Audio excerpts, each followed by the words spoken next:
The Halo universe is filled with wonder, mystery, and fascinating discoveries around every corner. With so much to explore, four friends decided it was about time that they boot up their consoles and discuss this universe that has grabbed their attention since childhood.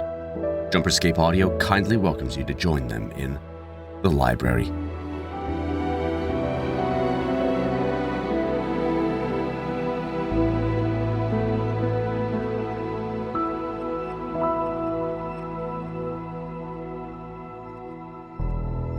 Hello, one and all. Welcome back to The Library, starring your buddies, me, Austin, James, and Shane, where we talk about Halo, and that's it. There's nothing else to talk about anymore. So, I don't know, we get sidetracked pretty easily. I don't know what you're talking about. That never happens. Speaking of never happening, I saw a black squirrel today. Like, I haven't seen one of those in a very long time. Shine's been pointing them out to me for a couple days, but I only today saw a black squirrel for the first time in I don't know how long, because apparently they're only in Ohio. Yeah, dox yourself by pointing out black squirrels. Well, I mean, like, that's a pretty large margin. There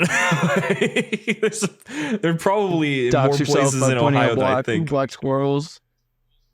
I'm just saying. I'm fine. Everyone can know that I am in Iowa. Anyway. Wait, what? So, everybody, and you guys, we get to talk today about Hunt the Truth. Hashtag Hunt the Truth, even. Now, me and James have listened to it a good many times. I've listened to it probably like 7 times, start to finish. Probably about 4 on my end. I don't even think I finished the whole thing. Like when we first went to Outpost, we didn't get through it all. When we went to Outpost Discovery, we didn't get through all So we of it. have light exposure, genuine this interest, and concerning hyperfixation. Those are the 3 levels we have. I know it was like part of a marketing campaign, but it's just like I don't know too much about the entirety of the story. It was part of a very, you could say, unfortunate marketing campaign, because the marketing campaign was so much better than the game that came out. Yeah, I know that much. I spent countless hours on Halo 5. I mean, the marketing was like, I want to say good but misleading. Like it hooked you, but like when you got the game, it feels like they backtracked big time. Yeah, they were just like, I don't know, it just didn't make sense. Well, the whole marketing campaign was supposed to be like, the Master Chief has gone rogue. We don't know what he's doing. We have to track him down. We have to hunt him down from planet to planet. And it's more just like Chief is just like, I don't like it. And there you go. I don't like it, and I'm gonna go do my own thing. Like, yeah, it's a shame that Hunt the Truth is literally named after the marketing campaign, because it is, I see it wholly as its own thing. Yes, it's in the lead up to Halo 5, but it does such a good job of just telling its own story, you know? I mean, it's a beautiful story. It focuses on the one part of the Halo story that, I mean, I love a lot, which is, oh yeah, Oni and their many, human rights violations. I will say the bullet trailer, I know what that is for Hunt the Truth. That's the sniper rifle that goes through the Chief's visor. I thought that was pretty badass and caught me off guard at the time, but I mean, I thought it was cool. The whole thing caught you off guard. I mean, I was there when the countdown finished on the website. I got to listen to that first episode live, and I remember being blown away, because I had, other than Hunt the Truth, the only audio dramas that I really watched were ones that I listened to growing up, like Adventures in Odyssey or Paws and Tales. And like, they're for kids and stuff. And, you don't really picture like, oh yeah, you can actually make this like a legit thing. I never really listened to any legit audio drama. Then Hunt the Truth comes around and absolutely knocks it out of the park by, allowing Keegan-Michael Key to be schizophrenic for a while. That's essentially what it is. Is basically Keegan-Michael Key having a schizo meltdown for a whole season of audio and then a little bit of a second season. I've already talked to James about this, but I cannot actually experience Keegan Michael Key anymore. Like every time I see him, I'm like, it's Ben. we talked about that last week, I'm pretty sure, on the episode. Yeah, it's just, oh gosh, it was just so funny. It's incredible to think about every single time. He of course wasn't, I don't know if he definitely wasn't the most famous person that was on that production though, because we had folks like Mark Hamill voicing a cult leader, which was awesome. I forgot Mark Hamill was involved. Yeah, he's the Sapien Sunrise, I think. I think that's what it was, and he's like, all these people are gonna be going into the sky, one of those guys. That's enough. And the covenant saw it. Ancient humanity saw it. It's gonna happen, people. Pharaoh over here just being like, sir, this is the scariest moment of my life. He also had voice actors like Alan Tudyk, which I didn't know that he was in it, but Alan Tudyk, I'm fairly certain he's the voice of the Gravemind. At least I think so. I could be horribly wrong about that, but he's one of those voice actors that's more known for the noises that he makes more than his voice acting sometimes. You have some pretty outstanding voice performance coming from I think his name's I might say something completely stupid. But I thought D. Bradley Baker was the Gravemind. He very well actually. No, you're right. Nope, you're right. You got me. You want to know how I know that? Dude, you're supposed to be the host. Listen, the reason why I know that it's D. Bradley Baker is because there is a consistent Halo meme that the Gravemind is also Perry the Platypus. What the f***? It's the same voice actor. What the hell? Oh, and also he's also every voice clone actor. What does he say? Well, listen, the Gravemind and Perry the Platypus and the clones are all the same person. I knew the clones from Star Wars was the same voice actor, but Perry the why do you even give him a voice actor to do the little chittering he does once an episode? Sometimes it's different. Sometimes it's like a really depressed, sad, and it's really, really sad. It's not fun. Perry, when he gets sad, is probably the most depressing thing I've ever seen in my entire life because he never gets sad. My spirit animal. He's so great. I love him. He naps all day, then he wakes up once every day to kick some ass, then he goes right back to sleep and eats maybe. Just walk around. You never catch him on camera, but he sure does. Probably. I did not know. I did not know that though. That's pretty wild to me. Yeah, I don't know why. I don't know why that was the thing, but yeah, D. Bradley Baker was killing it as Gravemind. I didn't know this until today, but the guy who played, I thought it was just like they got a guy who sounded very similar to him, but the guy who played Del Rio in Halo 4 also played Del Rio in Hunt the Truth. So he came back Jerry like 3 years later. Spencer himself from iCarly, or Crazy Steve for the boomers out there. Mike Sullivan, Mikey himself. This is like, I had no idea. I had no clue until I saw the behind the scenes, because there's actually behind the scenes for Hunt the Truth. And I saw him shouting as an Oni officer, and I'm like, but you're supposed to be the funny smoothie guy. Austin, you're the type of dude to hear his voice and be like, oh yeah, that was Tough Puppy. Stop. Was he really Tough Puppy? Yes, he was. Yeah, he was Tough Puppy. Tough Puppy. Yeah, Jerry Trainer. Yeah. I had no idea. I had no clue that was actually a thing. Yeah, I thought that was... Yeah, Jerry Trainer was Tough Puppy. Oh my gosh. I forget who the girl, the cat was, but yeah, no, Jerry Trainer was Tough Puppy. And everyone's like, oh, it's going to be great because Jerry Trainer's actually hilarious. And it wasn't terrible, but it was released at the wrong time. It was released in a stage where like Nickelodeon was shying away from animated shows and was going more towards like iCarly, Victorious, and other stuff like that. More like sitcom type deals.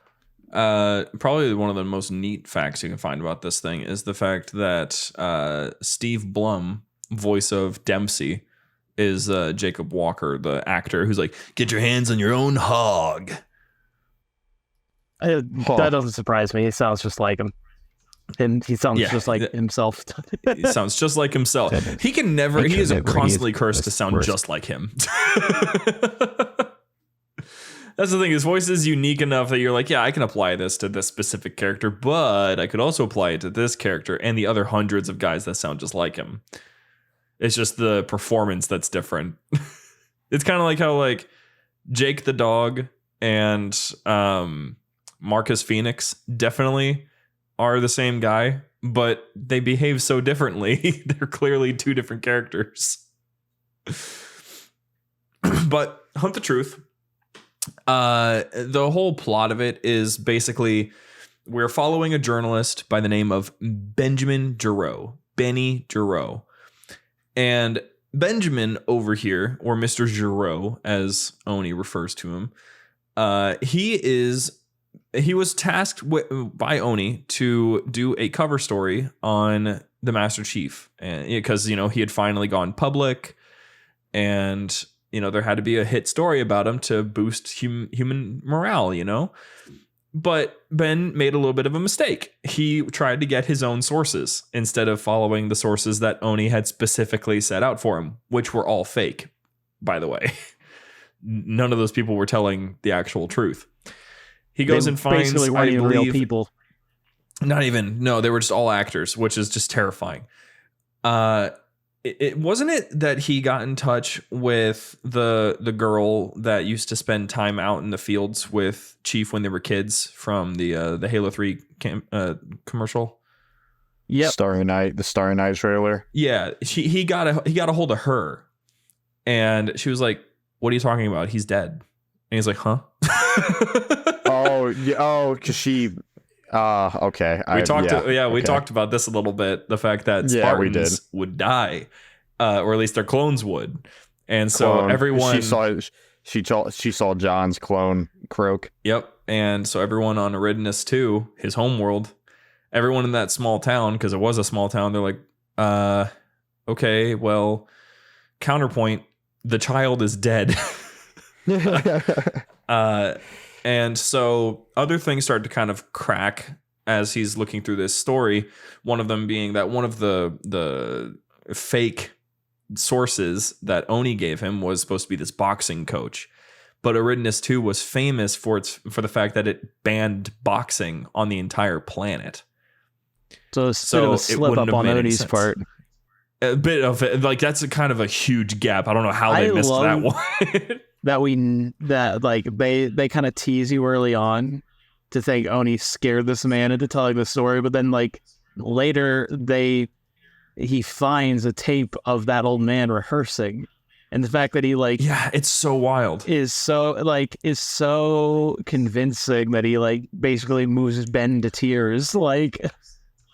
Yeah, and Ben originally getting upset because he's like, they made an old man do their dirty work, and then later it turns out that old man was in on the dirty work the whole time. It's so intense. Kind of random and off topic somewhat, but fun fact, I'm over here looking at Halopedia's page for Benjamin Giraud, and a species, human, gender, male, hair color, blue, formally in parentheses. What the what?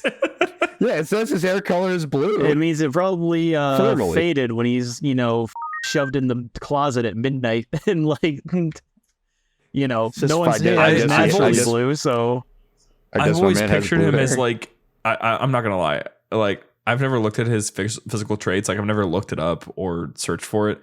This entire time I've pictured him as a bald guy, basically, kind of like Keegan-Michael Key, but not the same.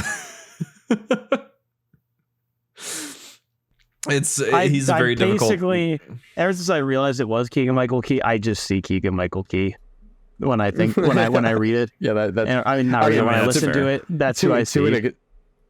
To an extent, I still think it's when I see Master Chief in a Halo game, I still think it's Steve Downes under the in the armor, just an older aging Spartan. Even though the dude's probably just looking like he's in his 40s right now. Yeah. Which is nuts.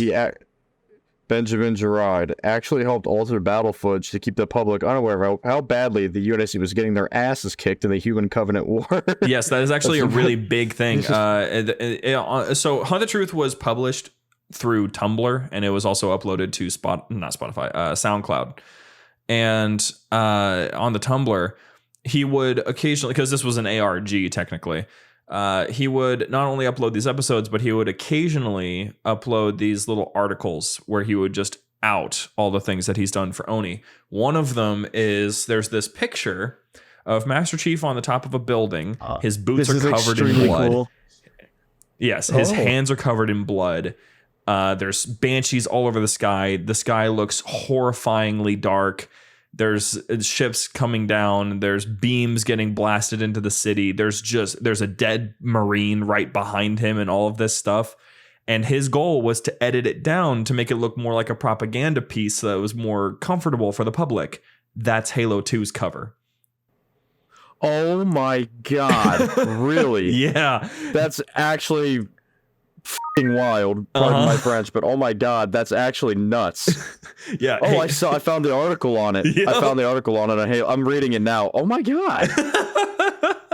That's actually pretty kick-ass. Never would have guessed. I love it. It's one of the best parts about the whole thing. That's clever. That's very, very, very clever. They did some wild stuff. Made it tie into an older Halo game. Mm-hmm. It's beautiful.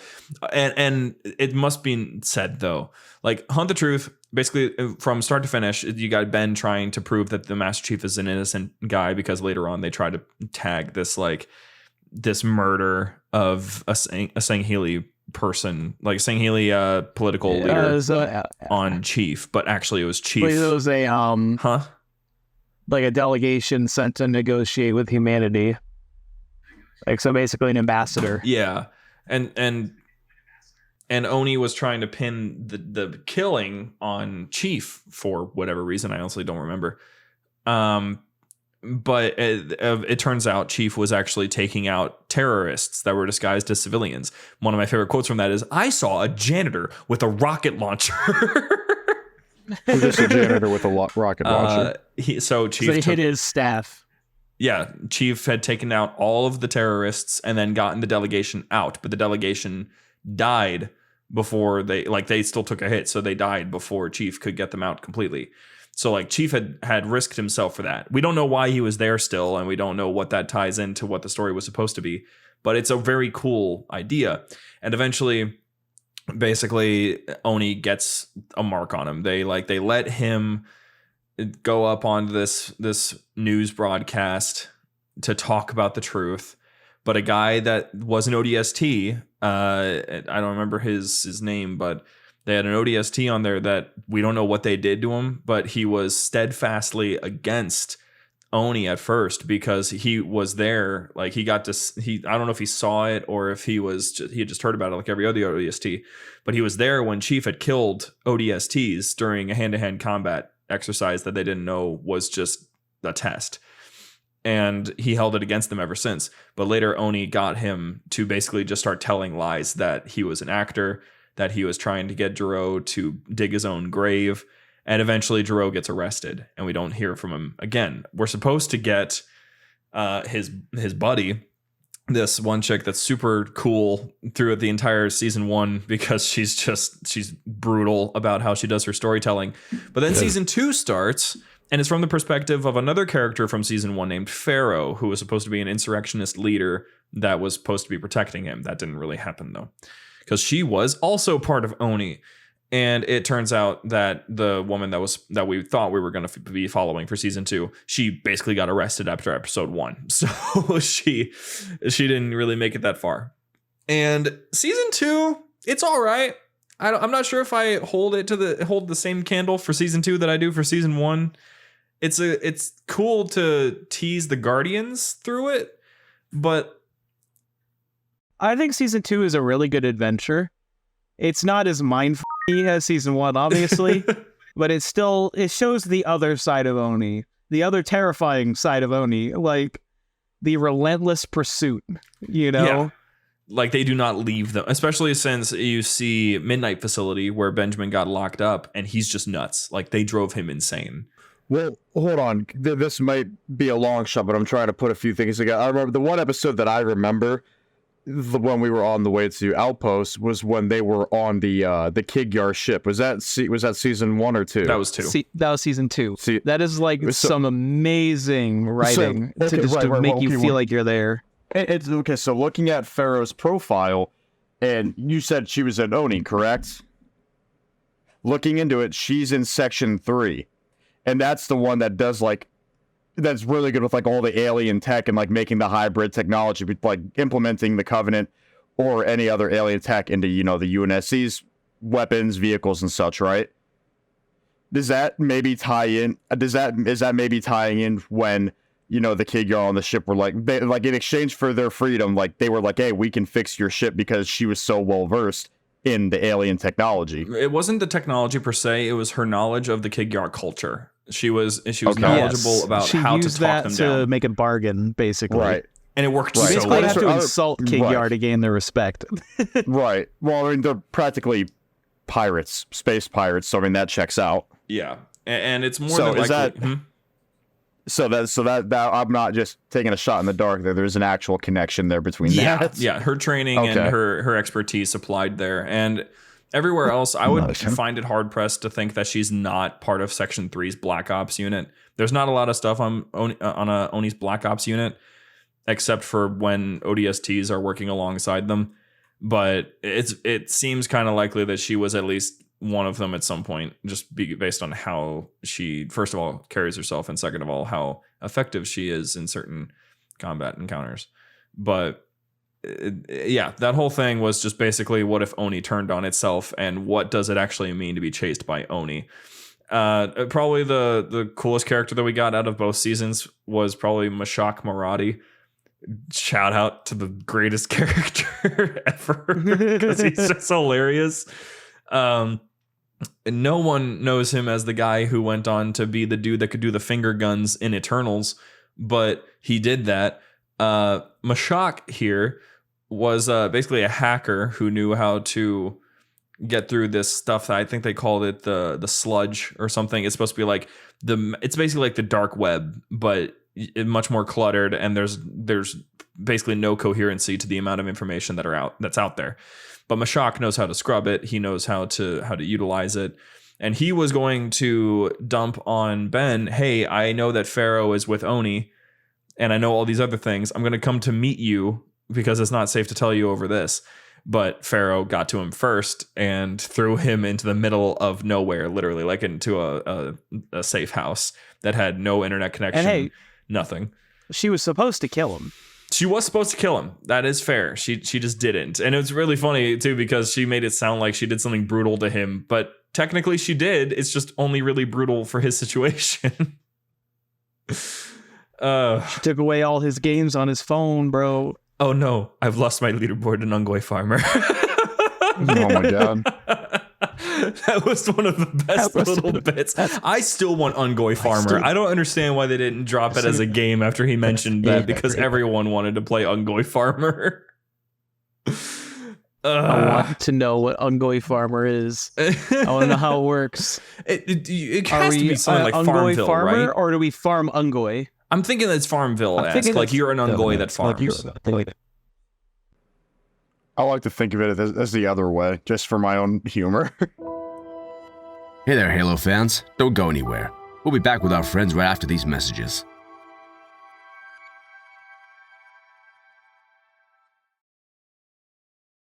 Now, are we farming Ungoi or are we farming Ungoi? Whoa. Let's not go into the Ungoi breeding chambers. I never want to get into that. I want to get into that. Oh, yes. So, that's basically the entirety of Hunt the Truth as it was released. The ending of season 2 is pretty brutal because basically Pharaoh is trying her best to warn the outer colonies that the Guardians are destroying planets. And so she sacrifices herself because she needs Pharaoh to die and keep the legacy alive without Oni tainting that message. So Pharaoh dies. And when she dies, we are brought into a conversation between Black Box and AI that had accompanied her on most of her journey, and her. And it's basically Black Box giving her a briefing on what it's going to be like being an AI, because she was converted into an AI after her death. And it's terrifying. That is the mind part of the story 2. I kind of forgot about. I never forget, because it's one of the most terrifying little bits. Anytime that someone shifts consciousness in one way or another in Halo, it is always the most like factor in any of the stories, be it the Flood, be it the composer, be it the post-mortem conversion into AI as a human being. It's all weird. It's always so strange, and it's always dystopian in how it's handled. So Hunt the Truth is kind of just left at that. Unfortunately, there was, I think, supposed to be like a talk of another, not like a season 3, but of another audio drama, but that never really obviously came. And it was just one small part of the massive marketing campaign that was behind Halo 5.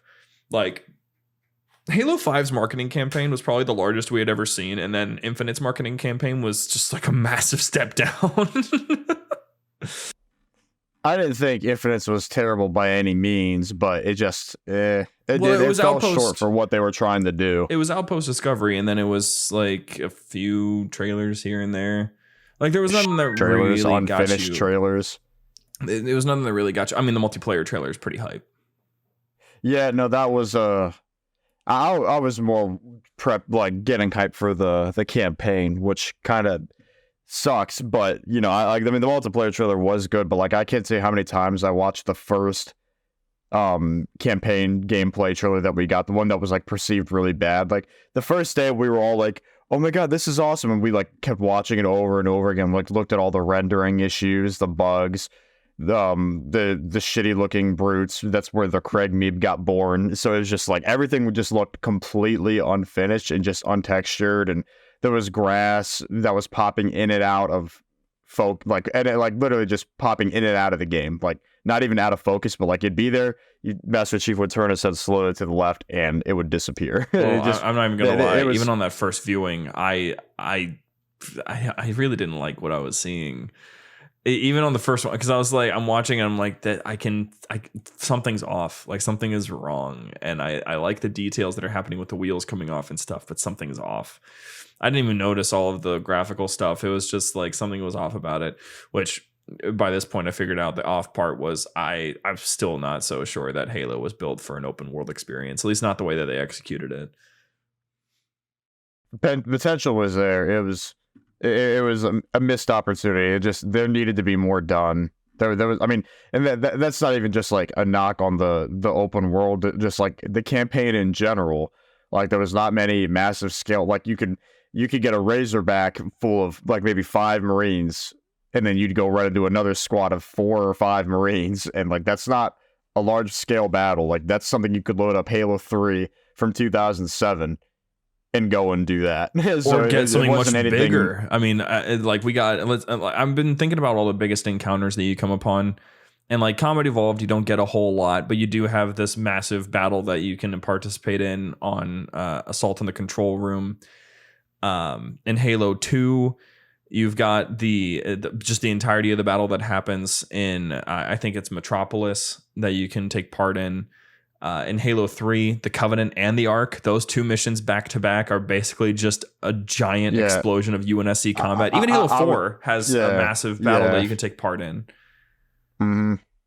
Yeah, when it came to Halo 3, like the Covenant and the Ark, both really good examples. I mean, this kind of ties in. I was gonna get a little bit more specific and say, like, you know, mainly the Scarab, every single Scarab fight in Halo 3, like there's a lot going on. Like, like you could have 3 or 4 like ground vehicles like Warthogs, Mongoose, or whatever else, and then there's Hornets and Pelicans trying to help with the first Scarab appearance in Halo 3.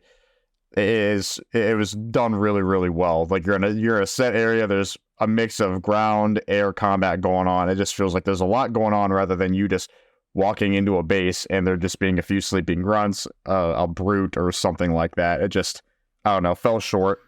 Guys, I for have Infinite at least. something just popped in my head, and I apologize. I'm going to go so off the mark. You're going to be wondering how in the world my brain just went in this direction.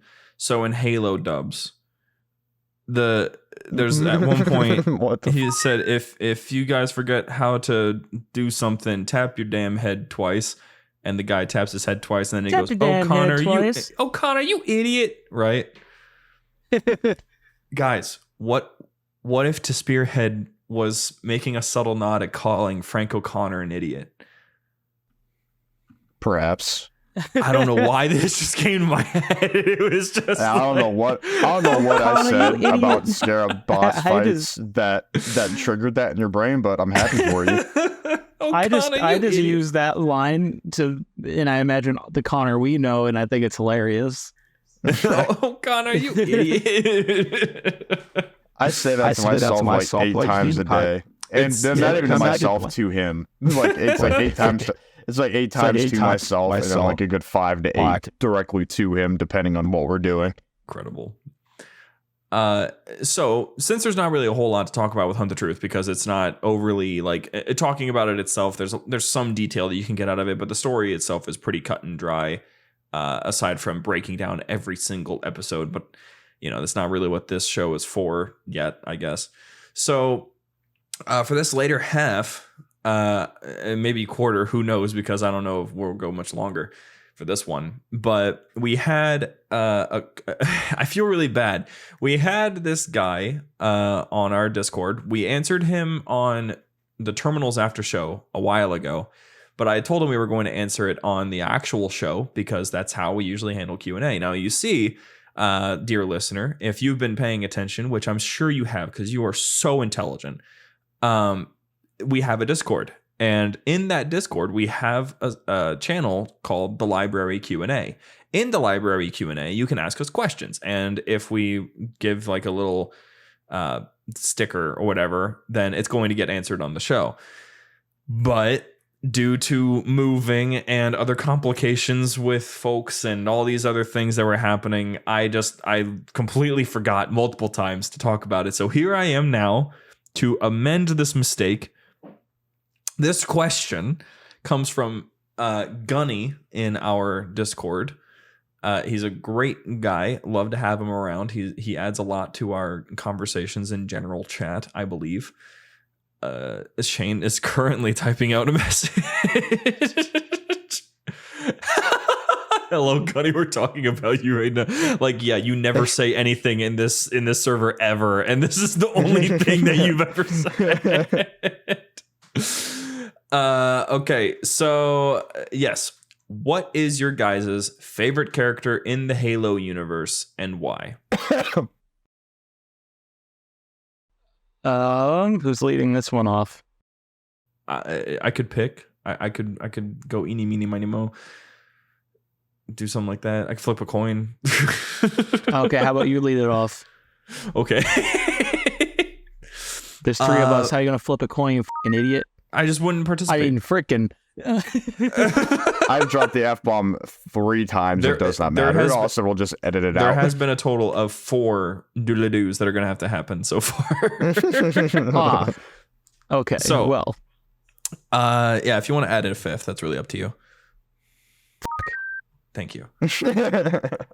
So, my favorite character in the Halo universe. Okay. So, my immediate answer is Fred 104. He's first of all a great Spartan. Second of all, I absolutely adore any voice actor he ever gets because he always has usually the same voice profile. I like his story. I like his armor. I like how he carries himself. I like his one-liners. I like his relationship to the Chief, how they're basically brothers. It's great. It's really cool. I want him to appear in more games and be more around because he's a really cool guy. The rest of Blue Team is all right. Kelly is probably a runner-up. It's funny, I get it. She's the fast one. But Fred, being the CQC guy, being pretty darn smart and having, I think, the best design for armor aside from Chief, I'm going to have to say Mr. Fred. Okay. Now who's next? The waiter is here taking our orders, and we are looking around each other at the table, wondering who's going to speak next. All right, mine's gonna be I'll go, but I'm warning you guys right now. It's not who you think it is. It's gonna be a major curveball. Okay, and I want you guys to be ready for it. I'm gonna guess real quick before you do it. Because I want the curveball to be understood. I think it's Emil. My favorite I think it's character. Johnson. My favorite character is Captain Price. What? Okay. I will leave. It's not a curveball. Yes, I mean, other than Chief is always number one. No, for me, the Master Chief is always the number one character, and that's the one I've always cared about. My runner-up is not much of a surprise for you two. Is definitely Emil, because for one, shotgun. My favorite gun in Halo is. Yeah, my favorite gun in shotgun. Halo is the shotgun. Not the one we currently have in Halo Infinite. We don't even say that one's name. It has its purpose, but it's not the OG. The bulldog. Yeah, it's not no lawgiver from Halo 5, that's for sure. Do you play Emil in Gears 5? Huh?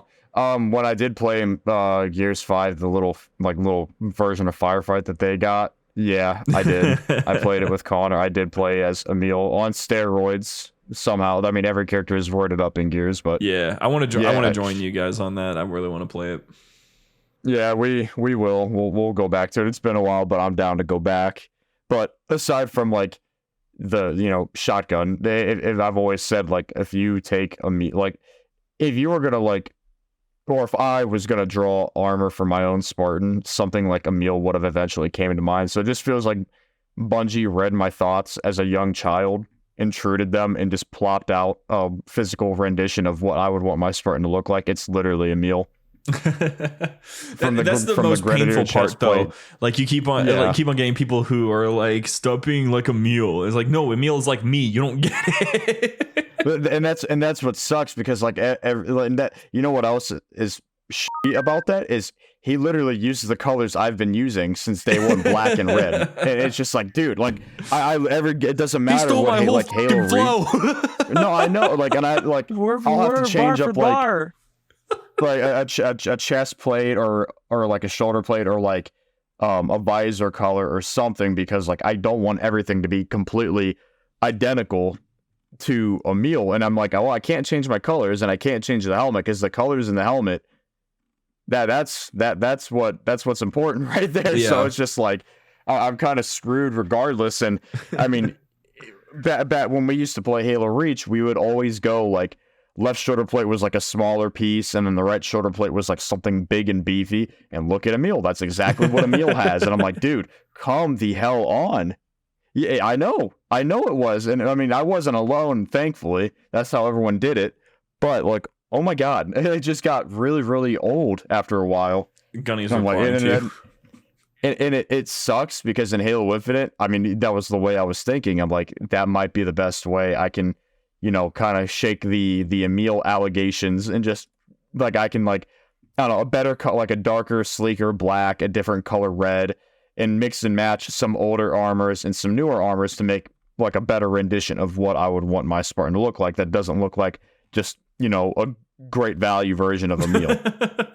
But the cross-core customization has kind of f***ed up for me, so I'm kind of stuck looking like Emil currently. Yeah, it's not fun, but I'm not gonna buy any more coatings, and I'm not gonna any of the visors. I'm not buying anything from the store, so I'm just kind of rocking with what I got for now. Yeah. It sucks, but that's the reality of it. I'm waiting for them to not make white $20. Yeah. So James, what's your favorite character in the Halo universe, and why? Arbiter. Yep. Wow, really? He's a cool guy, and he doesn't afraid of anything. No one saw this coming at all. Doesn't afraid of anything. Doesn't afraid. But on the real, I really like his story, especially in Halo 2. He has a good story in Halo 3, but in Halo 2, it's actually amazing. And yeah. I guess that that's is not that. a lot to say for me personally. Have you read any of the books that he's in? Nope. You really should. I would personally recommend to you. I'm fairly certain Broken Circle he's in, and I know that he's in the Kilo 5 trilogy. And he's awesome. He commands a presence every time he walks into the room. It's amazing. There was a second question attached to this, though, because it wasn't just what is our favorite character. It's how are you? I'm in pain. No, I'm really good. I'm fantastic. How about you, Shane? Uh, That means the same thing that James said. And right. me, Gunny, you know what? I'm real good after you ask that question. I like it. I like being checked on. It makes me feel cared about, appreciated. I thank that. I thank you for that one. Very appreciated. Anyway, so that's the first that we've ever gotten. So, high fives all around that we now have a way of actually communicating with the people that listen. Aside from this, I actually also wanted to go into, if I can open them up fast enough, I can.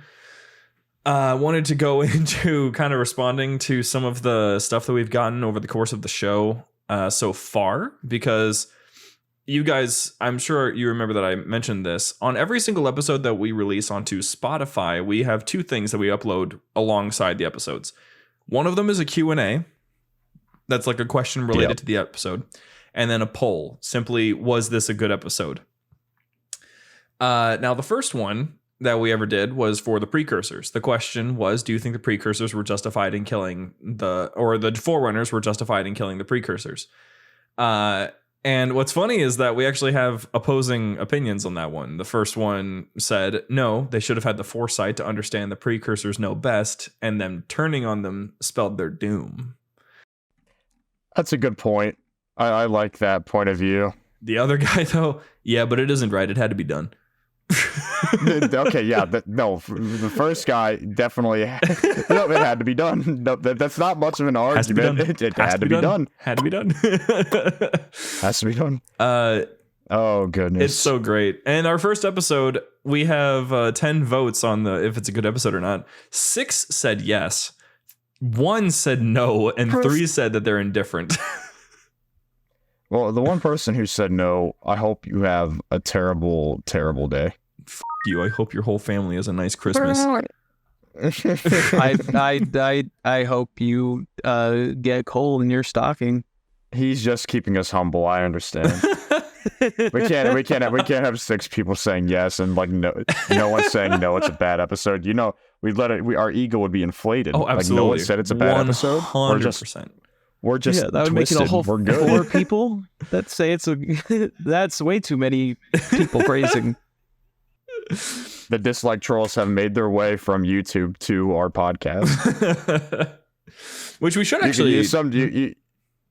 You could find a video on YouTube of someone being like, today I found the cure for cancer. And then like there'd be like one person who dislikes it. There's honestly probably a lot more than one, but you just like wouldn't see the discount bar anymore. Yeah, you wouldn't see it. Yeah, you wouldn't see it. But I mean, back in the day when everyone wasn't, a baby on YouTube, putting it lightly, you can see how many dislikes a video had. And it could be like the most wholesome video with the best intentions.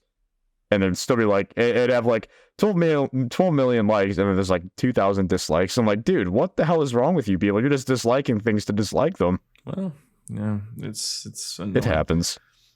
Yeah. On our second episode, the Forerunners, the question was, do the Forerunners deserve the mantle of responsibility, or were the humans the right choice from the beginning? The answer was, you know what? They have a username, but I'm guessing it's like a guest or something, because the username is 21 Rium 6KC 5002 Rimjahankunku 47QY. What Oh my god. Alrighty. The answer was simply yes. Humans are rightfully supposed to inherit the marital. Foreigners are jerks. Foreigners are That's jerks. putting it kind of Very lightly, insightful. in my opinion. They just Pretty base. Calling the Forerunners jerks. Pretty base. 5 people said it was a good episode. 1 person said it wasn't. I guarantee you it was that same mother from the last episode. Just like, no, Same I hate dudes. this show. There's no- Every episode, no. Dude's praying on our downfall. He's gonna pop up in our queue. Wait. You got this? Wait, oh my god, I'm looking. I may have missed this, but I'm looking at the library Q&A. I said, "Hello, Gunny. We're talking about you." And he said, "Why, thank you very much." Yes, I didn't. Actually, Yeah, I didn't. Good thing. It's all good thing. I didn't notice that. I don't know. You might have said something, but I completely missed it. I went there to see if he said anything. Yeah, But very cool. For the Covenant, which species in the Covenant had the shortest stick? Who was treated the worst? In case someone didn't understand what that meant. I really hope everyone is on the same page here, or I might just have to retire from this podcast before it actually goes anywhere, because if there's some stupid, wild answers, there's only one right answer, and we can't lie to ourselves. In my opinion, there's only one right answer, but I want to hear. They said that they're kind of split on the engineers and the grunts. Okay, that's fair. Okay, that's fair. I can take that. I mean, like, if he says anything other than the engineers and grunts, I say I'm gonna grunts, just say this but I mean, now. My ADHD made me miss the question, and I have no idea what we're talking about. It was which species in the Covenant had the shortest stick? Is this an innuendo? No, who was treated the worst? No, oh my god. It's funny how you said Who in the Covenant had the shortest one?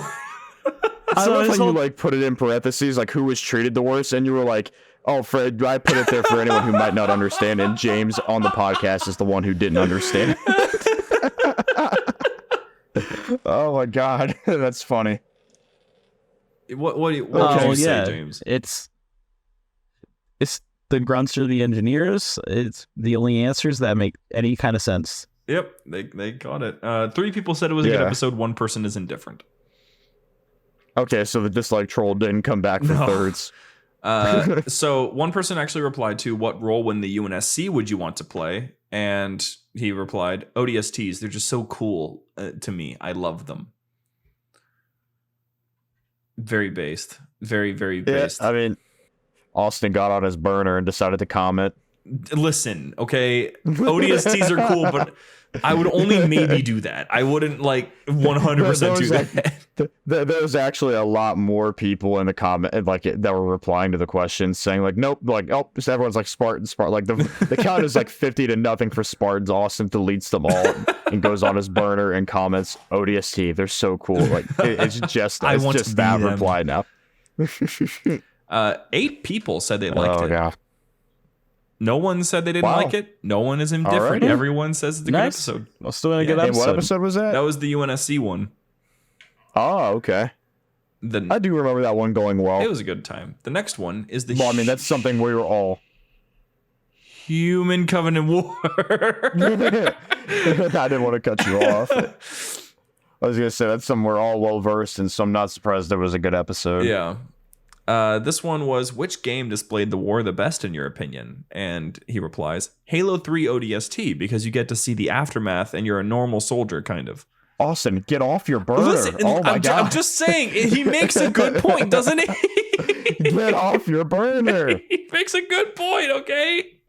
I'm saying, for that question, I'm still dying on the hill of Halo Reach. I think Halo Reach is definitely the best answer for that one. I will die on that hill. I think the way that I look at it is Halo Reach does the best job of displaying the state of humanity in the war and just how hopeless it is. But it's not showcasing what the war looked like. Maybe not the best, because it was because it had a very specific circumstance happen where the entire fleet showed up. Okay. We don't have time to go down this rabbit hole. We're at 49 minutes already. 6 people said it was good. No one thought it was bad. Hey, the dislike troll is being snuffed out. I found him. The Banished episode Do you think Atriox is the best villain we've had in years? Yes. There were 2 replies, and basically, I didn't see this one. One person goes, yeah, and the other person goes, yes, and also love what you guys are doing. Great friend group. Aw. At least my heart tingle. What makes your what? Makes you feel warm and fuzzy. Are you good? What? Have you had too much caffeine? 7 people. I'm not allowed said, to be flattered? Well, no, it's just your heart tingled. Like, hold on, someone just Metaphorically. Someone just what? See, I went to the Q&A expecting someone to say something, and there was nothing there. What is so funny? Explain, James, I please. can't read that. Why? Someone explain. It's okay. You can do it out. Okay, first of all, for the banished, 7 people liked it and no one didn't like it. Anyway, the Didact, 4 people liked it, no one didn't like it. The question was, have you read the Forerunner trilogy? If so, which is your favorite of the 3? We have one reply that says, I want to read them. And we have another from a strange man with a skeleton profile picture that says, I liked when the Didact said, I'm gonna piss and and poop and and then died. That was my favorite part. The legendary ending for Halo 4. There's the legendary ending. Those are the last ones that we got actual answers on. The other ones are just the polls so far. For the Halos, 3 people liked it. For the Arcs, 1 person liked it, the other person didn't like it. For the Shield Worlds, 5 people liked it. For the Flood, 1 person liked it.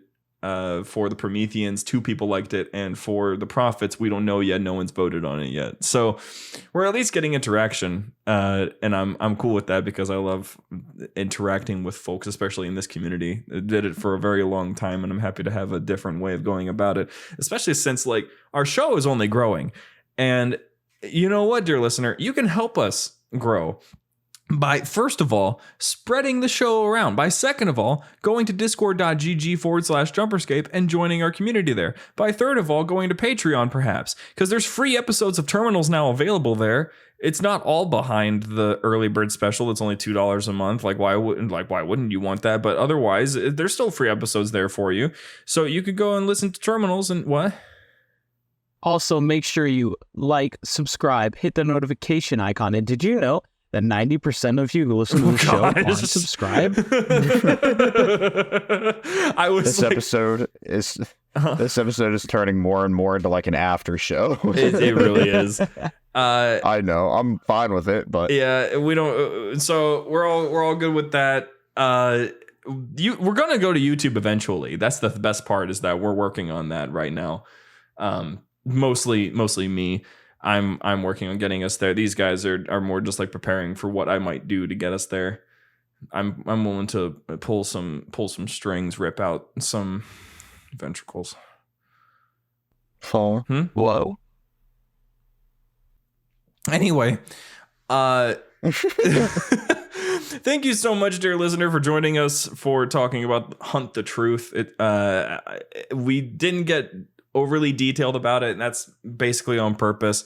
Highly recommend you go listen to the show yourself. That's the only way you're going to be able to get the true experience of the show. If you really want a detailed breakdown going step by step, you can't get much better than what's currently available on YouTube. So highly recommend you go see those guys. I'm fairly certain both Hidden Xperia and Halo Follower have amazingly detailed breakdowns of the show from many years ago. Definitely want to go listen to those instead of listening to us try to, talk about how cool the show is and everything like that. So otherwise, we thank you so much for listening. And Shane, James, say something nice to or about Gunny. Gunny, I love you, and I want to marry you. Come here, you. I wasn't gonna say That's all very that. nice of you. I was going to say thank you for commenting and being the first person I actually respond to in the Q&A chat. That's the same thing, isn't it? Yeah. Thank you so much for listening, everybody, and we'll see you next week when we talk about the Spartans. Okay. Thank you. See you next week. Bye.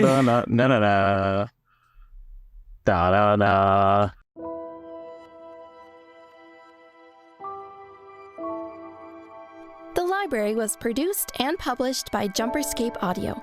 Funding was provided by our fantastic patrons on Patreon. If you enjoy the show and wish to support JumperScape's future projects or get some sweet benefits, join our Patreon at patreon.com/JumperScape or become part of this truly special community at discord.gg/JumperScape. Thank you for your listenership, and we hope you enjoyed.